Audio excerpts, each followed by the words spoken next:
CEO हैरान रह गया जब उसने देखा कि उसकी फीमेल सबऑर्डिनेट पानी में गिरते ही एक मरमेड टेल के साथ सामने आई। उसी पल उसके मन में शक उठने लगा, क्या ये वही जलपरी हो सकती है जिसे वह सालों से ढूंढ रहा है? असल में 6 साल पहले सीईओ समंदर में डूब रहा जब एक मरमेड ने उसकी जान बचाई। उनके बीच एक छोटा सा लेकिन गहरा एनकाउंटर हुआ। विदा लेते वक्त उसने सीईओ को एक पर्ल दी और फिर बिना कोई निशान छोड़े गायब। पिछले 6 सालों से सीईओ ने उसकी तलाश कभी छोड़ी ही नहीं। उसे क्या पता था कि उसी रात वो जलपरी इंसानी दुनिया को चुपचाप छोड़ चुकी और कुछ महीनों बाद उसके बेटे को जन्म दिया। अब जब बच्चा स्कूल जाने की उम्र में पहुंच चुका था तो महिला को मजबूरी में अपनी बेस्ट फ्रेंड से मदद मांगनी पड़ी। पर उसने कभी नहीं सोचा था कि उसकी दोस्त और उसका बेटा न सिर्फ उसका दिया हुआ घर अपने कब्जे में ले लेंगे बल्कि हर बार स्कूल एडमिशन के बहाने उससे पैसे भी मांगते रहेंगे। यहाँ तक कि बच्चे के गले में जो जेड पेंडेंट था जो उसके पिता की याद में रखा गया था वो भी छीन लिया गया। महिला ने गिड़गिड़ाते हुए कहा, ये पेंडेंट बच्चे के पिता की आखिरी निशानी है, कृपया इसे लौटा दो। लेकिन उसकी दोस्त ने बेरुखी से जवाब दिया, पैसे दो तभी मिलेगा। महिला के जाने के तुरंत बाद सीईओ अपने असिस्टेंट के साथ उस घर के दरवाजे पर आ खड़ा हुआ। जब उस दोस्त को पता चला कि वही आदमी जो 6 साल पहले समुद्र में डूब रहा था वही अब सीईओ बन चुका है तो जलन से उसका चेहरा बदल गया। एक बोल्ड आइडिया उसके दिमाग में। उसने झट से बच्चे को सीईओ के सामने धकेला और कहा, ये तुम्हारा बेटा है। लेकिन जैसे ही बच्चा पास आया सीईओ को तेज छींकों का दौरा पड़ गया। असल में उसे उस महिला से एलर्जी थी, सिवाय उस एक रात के जब वह उसके बिल्कुल करीब था। फिर भी उसे कोई एलर्जिक रिएक्शन नहीं हुआ। यही सोचकर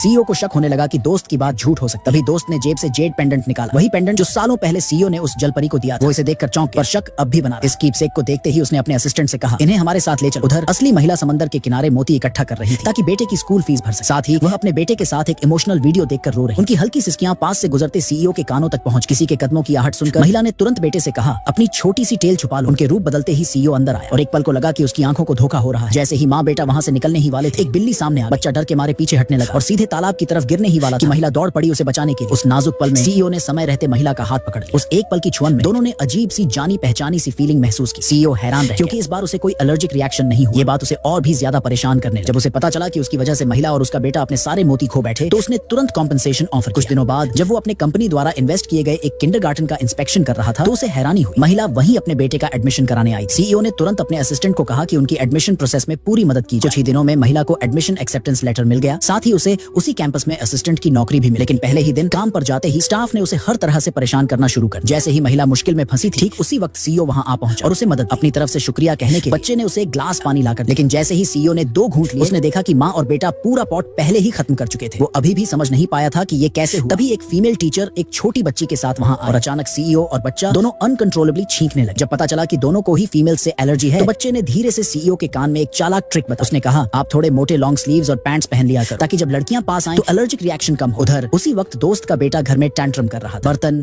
प्लेटें सब तोड़ रहा था जैसे कोई छोटा तानाशाह। हाउसकीपर ने उसे रोकने की बहुत कोशिश लेकिन कोई फायदा नहीं हुआ। वो चिल्ला रहा था, मैं इस घर का यंग मास्टर हूँ। जैसे ही वो उन मोतियों को तोड़ने ही वाला था जो सीईओ ने सालों से संभाल कर रखे थे अचानक सीईओ खुद वहां आ गया। उसने जब ये सब देखा तो उसका चेहरा गुस्से से